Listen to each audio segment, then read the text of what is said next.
Wow, Elon Musk and Donald Trump are now publicly feuding. This comes after the past week where Elon Musk lost that humiliating defeat, where he put so much of his capital and his own clout into that Tuesday election for the Supreme Court seat in Wisconsin. And now, after that humiliating loss, Elon Musk and Donald Trump are publicly fighting over tariffs. This amazing clip in just a moment, but first I want to just show the context of how this is all coming about, because JD Vance also has come out and said that he is against Trump's tax policy. Well, tariff policy, but it is a tax.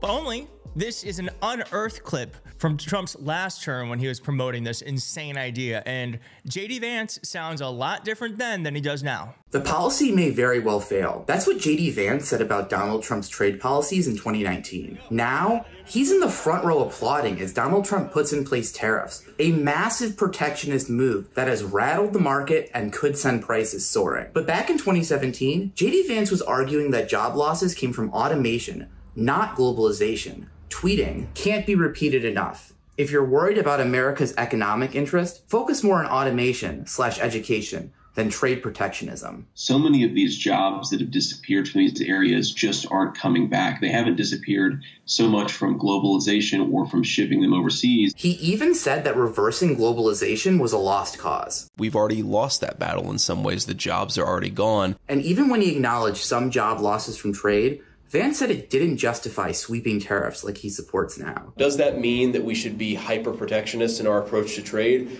I would argue no. A spokesperson for Vance told CNN the vice president has, quote, always been crystal clear in his unwavering support for bringing back American manufacturing jobs. Here's the thing. They all know how bad this is. They all know how bad this is. The difference is that they just want to be in power now, and they don't care if they have to destroy Americans' lives in order to do it. And JD Vance now is saying that he's feeling good about the market mayhem. It could be worse. It could be worse, JD Vance? Yeah, it could be worse. Okay, sure. It could be worse. It could also be a lot better. It could be a lot better. And let's just, before we get to that Elon Musk clip, I want to have Jamie Raskin chime in here, because he really laid the law down. He said that Congress controls tariffs, not the president. He said what the president is doing right now, Donald Trump, is unconstitutional, illegal. And he lays out all the powers of Congress, the power to regulate commerce domestically and internationally, which means it's Congress that controls tariffs, not the president, not Elon Musk. Their tariffs are not only imbecilic, they're illegal, they're unconstitutional, and we're going to turn this around. Yeah, it is illegal. And I think we need to be saying that more. What he's doing, he's only allowed to do this during emergency situations. He's created the emergency.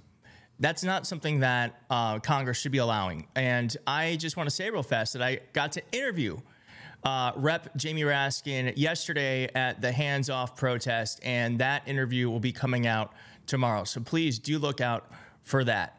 And let's just go to this. Let's go to the Elon Musk clip now. And then Trump's administration responded to Elon Musk's attacks. And then Elon Musk went on his Twitter app and started to lay in to Trump's administration. But first, before we get to all that, let's just watch what Elon Musk had to say about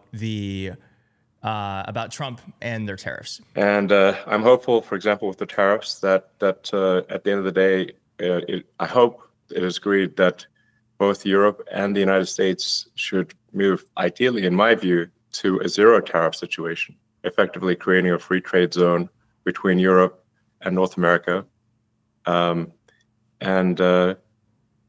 would be that's what I hope occurs. And also more freedom of people to move between Europe and North America, if they wish. If they wish to work in Europe or wish to work in America, they should be allowed to do so, in my view. So that has certainly been my advice to the president.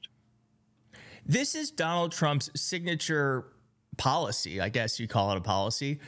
So for Elon Musk to be coming out like this is a really big deal. Don't think he's doing it because he is trying to be a good guy. Elon Musk's net worth has declined significantly, with estimates suggesting a loss of $126 billion to $130 billion since the beginning of 2025. That's all because of Donald Trump and his policies, mainly because of the drop in Tesla's price share. And though Tesla is going to fare better against the tariffs, Elon Musk and his many different companies are going to be negatively impacted by this.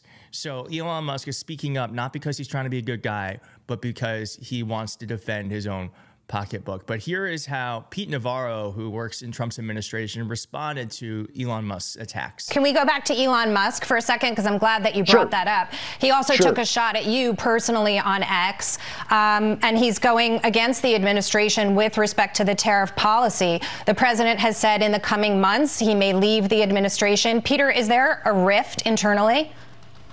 No, I mean, look, Elon, when he's in his Doge lane, is great. But we understand what's going on here. We just have to understand. Elon sells cars, and he's in Texas assembling cars that have big parts of that car from Mexico, China. The batteries come from Japan or China. The electronics come from Taiwan. And he's simply protecting his own interests, as any business person would do. We're more concerned about Detroit building Cadillacs with American engines.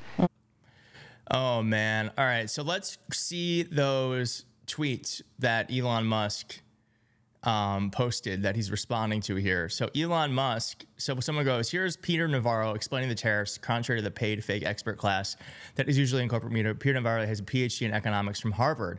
He's also not going to lie to you about what is going on to a globalist agenda. Okay.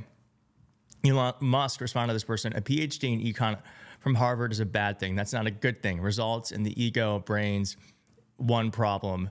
And then some guy goes, Navarro is 100 correct. PhD or no PhD here, just been obsessed with trade for quite a while. And then Elon Musk goes, he ain't built shit. And then he also responded to this quote where someone posted, in every disaster throughout American history, there's always seems to be a man from Harvard in the middle of it, which is obviously a direct attack at Peter Navarro, who went to Harvard, and then Elon Musk just goes, yup. And this, of course, is all happening under the umbrella of this announcement where Trump told his inner circle that Musk would be leaving soon. And reporting Politico said that allies of Trump says that Musk is unpredictable, unmanageable force who has had issues communicating his plans with cabinet secretaries throughout the White House chain of command, led by Chief of Staff Susie Wiles, frequently sending them into a frenzy with unexpected and off-message comments on X, including sharing unvetted and uncoordinated plans to gut federal agencies. And it also goes on to say here, you might remember there was a Pentagon meeting where Musk was going to be briefed on classified war plans.